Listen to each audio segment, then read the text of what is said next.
नमः शिवाय। ओम श्री गुरु माताय नमः। ओम श्री गणेशाय नमः। आज प्रिय बंधुओं, आप लोगों को जो मंत्र देने जा रहा हूं, तो थोड़ा रहस्य भी समझ लो। मेरी किसी भी बात को आप लोग अगर अन्यथा लोगे तो आपकी मर्जी। देखो, सतयुग में वेद मंत्रों का विशेष प्रभाव होता था। त्रेता आया तो स्मृति का प्रभाव हुआ, द्वापर आया तो पुराणों का प्रभाव हुआ। अब कलयुग है। कलयुग में आगम शास्त्र आगे है। शिव जी ने खुद कहा है कि कलयुग में तंत्र और मंत्र की प्रक्रियाएं ही करने वाला सर्वश्रेष्ठ समझा जाएगा।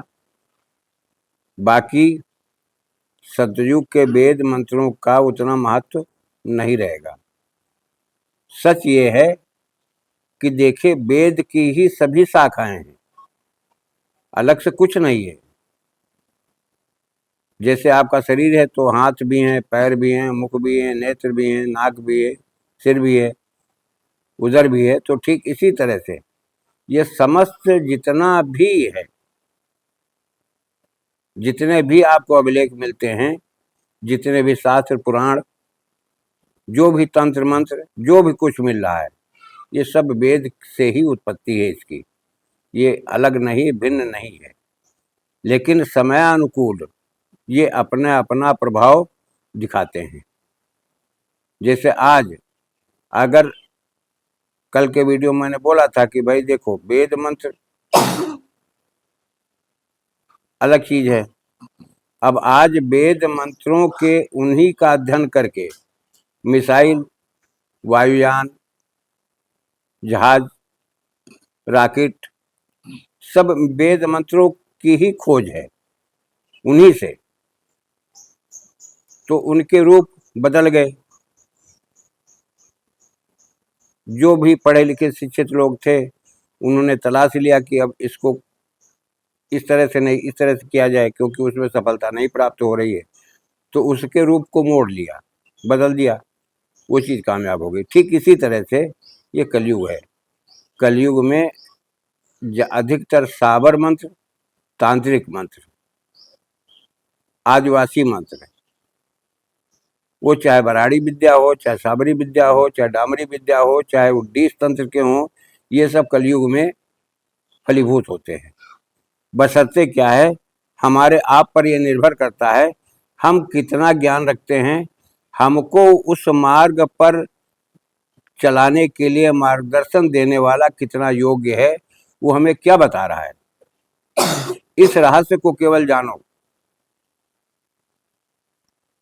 तर्क करना तब उचित होता है जब आप उसमें पूर्ण ज्ञान प्राप्त कर लें, जिससे जिस चीज का उत्तर तुम्हारे पास हो वही प्रश्न करो जिसका उत्तर तुम्हारे पास है।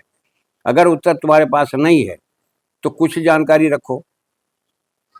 जानकारी होने से जो भी थोड़ा सा कमी रहती है वो दूसरे के द्वारा पूर्ति हो जाती है, बशर्ते अगला भी योग्य होना चाहिए।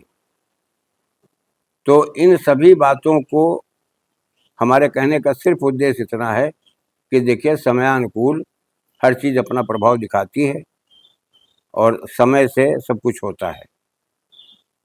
जैसे कि बरसात की ऋतु में बरसात होती है तो बरसात की ऋतु की फसल ही पैदा होंगे।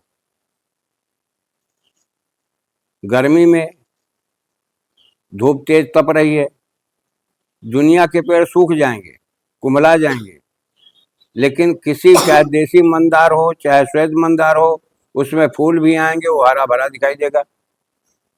तो ऐसा क्यों है? ये प्रकृति का नियम है। उसको अपनाओ, उसके बारे में जानकारी करो, गूढ़ अध्ययन करो, रहस्य जानो, उसके बाद आगे बढ़ो। आज जो मंत्र मैं दे रहा हूँ, मैंने विधि और मंत्र दोनों भी डिस्क्रिप्शन में डाल दिया है, कोई आप लोगों को दिक्कत नहीं होगी।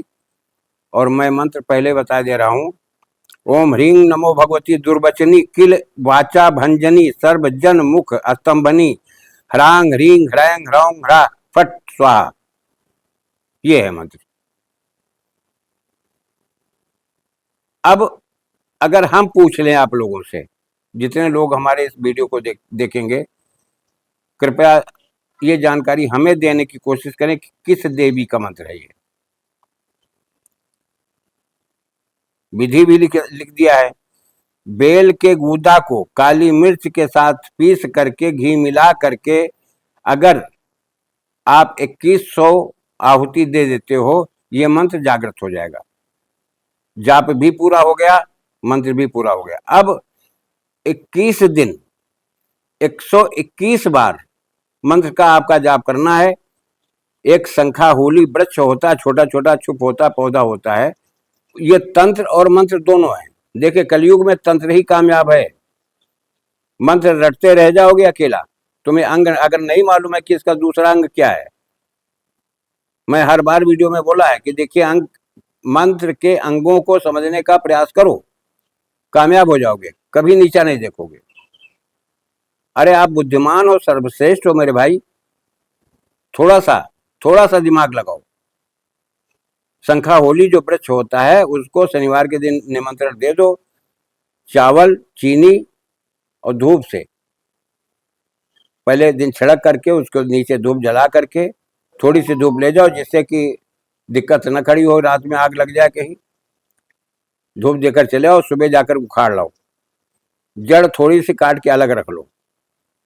उस पूरे पेड़ को सुखा करके कूट करके चूना बना लो। उसी में केचुर काले सांप की होनी चाहिए, उसको मिला लो। मिलाने के बाद में जिसके नाम से इसको आहुति दोगे तो चाहे जितनी दूर बैठा हो वो व्यक्ति वशीभूत होगा। दूसरी चीज, कोई गलत काम तुम्हारे लिए कर रहा है, तुम्हारे प्रति दुश्मनी रख रहा है, तो उसकी बाणी मुख होगी, ये समझ लीजिए। वो अपने आप तुम्हारे सामने पड़ने पर बोल नहीं पाएगा। तीसरी चीज, अगर बरगद की जो जटाएं लटकती हैं उनको काट कर छोटे छोटे टुकड़े करके घी में सिक्त करके अगर आहुति इसी मंत्र से आप देते हो, दूर बैठी हुई स्त्री भी वशीभूत हो जाएगी अपने आप। इन रहस्यों को मैं विधिवत बता देता हूं, फिर भी अगर आप लोगों की समझ में नहीं आता है तो कोई बात नहीं। अगर आपको अच्छा लगता है तो मंत्र लीजिए, नहीं अच्छा लगता तो कोई बात नहीं। लेकिन बिना मेहनत के कुछ भी संभव नहीं है।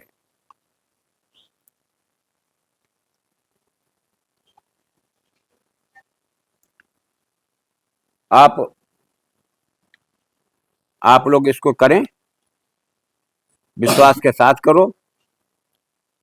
जैसे कि किसी से कोई बात कहते हो तो तुम्हें विश्वास होता है, तुमको अपने शब्दों पर विश्वास होता है कि मैं सही कह रहा हूँ, ठीक इसी तरह से जल्दबाजी मंत्रों में नहीं की जाती है। अक्षरों में त्रुटि न हो, उच्चारण तुम्हारा सही हो, मंत्र तुम्हारा 100% काम करेगा। इसी के साथ मैं अपने शब्दों पर विराम देता हूँ। जय राष्ट्र, जय भारत, वंदे मातरम।